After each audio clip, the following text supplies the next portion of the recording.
La famille est la cellule de base de toute société. Elle est ce terreau indispensable pour un bon équilibre. La vie extrêmement active que mena le père Jean Berthier, ses très nombreux déplacements et ses responsabilités multiples ne l'empêchèrent jamais de garder d'excellents contacts et un sens aigu de sa reconnaissance et de ses devoirs envers ses parents et les autres membres de sa famille. Le père Berthier gardera jusqu'au bout, pour tous les siens, un intérêt plein de sollicitude.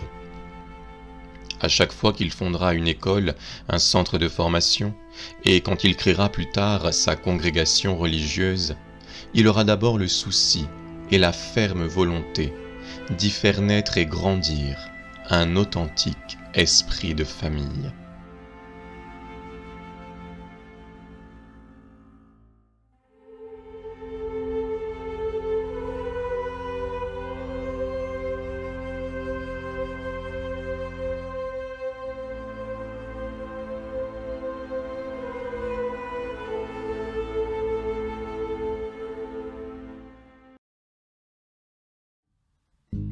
Dès son enfance, le père Jean Berthier connut l'épreuve de la souffrance. Il avait été très affecté en 1847 par la mort de sa petite sœur âgée d'à peine 4 ans. En 1868, c'étaient ses frères Florimond, 17 ans, et Pierre, 21 ans, qui quittaient la terre à 15 jours d'intervalle. Marie, leur sœur, les suivait 5 mois plus tard. Et puis, juste après sa profession religieuse perpétuelle, alors qu'il venait d'être nommé supérieur de la maison de corps, sa maman décédait le 17 mars 1879 à 59 ans. Enfin, ce fut son père qui mourut à 70 ans le 18 janvier 1882, juste au moment où il fondait le Scholastica de Loèche. Il ne restait plus que lui et son frère Antoine.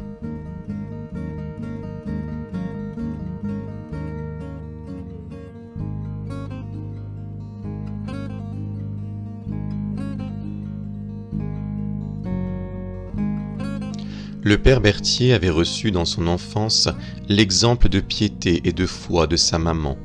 C'est elle qui lui avait donné le goût de la prière, c'est elle aussi qui l'épaula de façon aussi discrète qu'efficace lorsqu'il fut jeune séminariste dans son avancée vers le sacerdoce. Comme Notre-Dame, elle gardait tout cela dans son cœur, le méditant pour mieux comprendre la vocation de son fils. Jean savait l'importance de la communion des saints. Il savait la puissance que donne à un être l'admiration qu'on lui voue. Il comprenait que dans le calme de sa petite maison, flanquée sur la colline du Calvaire à Châtonnay, sa maman pensait à lui, était fière de lui. Il savait combien elle admirait sa correspondance à la grâce. Plusieurs témoins raconte qu'à La Salette, le jeune père Berthier recevait sa bonne mère à bras ouverts quand elle venait avec le pèlerinage de Châtonnay.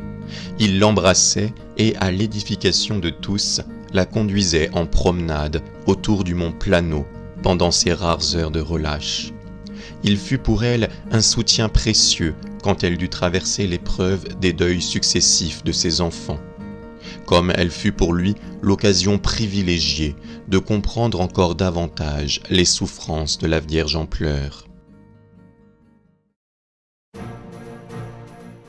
Avec son père, Jean éprouva tout autant d'affection et d'admiration. Sous un extérieur plutôt rude, Pierre Berthier cachait beaucoup de sensibilité. Fier de son premier garçon en qui il voyait tout d'abord un héritier, il voulut veiller personnellement à sa formation et à son éducation. Et il y prit beaucoup de soin. Jean gardera de lui l'exemple du travail acharné et bien fait. Il héritera de ce sens de l'honneur qui veut que l'on obtienne ce que l'on mérite par son propre travail. Il saura, comme son père, épauler ses jeunes recrues, les encourager, mais les reprendre aussi, leur donner le goût de la responsabilité accomplie jusqu'au bout et la joie du labeur humble mais efficace.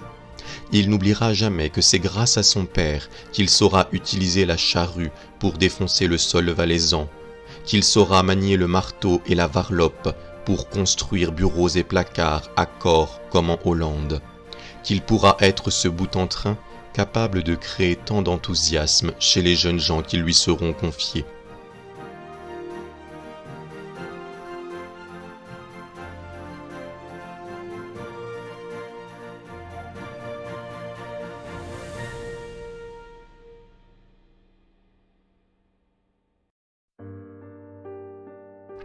Ses deux neveux, Jean-Pierre et Antoine Berthier, seront toujours présents eux aussi dans ses préoccupations comme dans sa prière.